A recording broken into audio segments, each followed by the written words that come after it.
সোহাগ সোহাগ gas না পেয়ে কি বলছেন যানবাহন চালকরা জানাবেন আমাদের।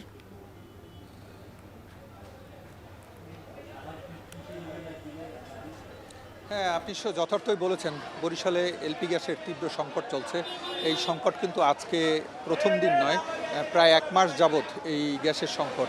এবং এই সংকটের কারণে গ্যাসের সাথে কিন্তু এখন জীবন মানিয়ে গিয়েছিল এক ধরনের। একটা সময় ছিল যখন শুধুমাত্র অকটেন, পেট্রোল, ডিজেল এই চালিতই যানবাহন ছিল।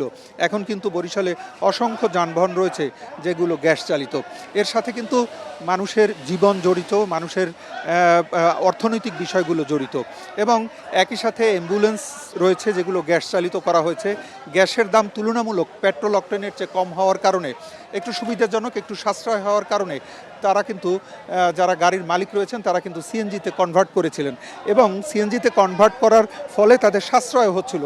কিন্তু সমস্যা হচ্ছে গত 1 মাস যাবৎ যখনই এই সংকট শুরু হয়েছে তখনই কিন্তু তাদের যন্ত্রণায় পড়তে হচ্ছে, ভোগান্তিতে পড়তে হচ্ছে। এর সাথে সাথে শুধু গাড়ির মালিক বা ড্রাইভারই জড়িত না, বরিশাল নগরীর সাধারণ মানুষ এবং যারা রোগী রয়েছে তারাও কিন্তু জড়িত। তাদেরকে যদি একটি অ্যাম্বুলেন্সকে ঢাকায় যেতে হয়, এখন গ্যাস পাওয়া না গেলে কিন্তু দেখা যাচ্ছে যে তারা কিন্তু যেতে পারছে না এবং সেই কারণে কিন্তু তাদেরকে দেখা যাচ্ছে যে তাদেরকে যেতে হচ্ছে কিন্তু তেল চালিত গাড়িতে।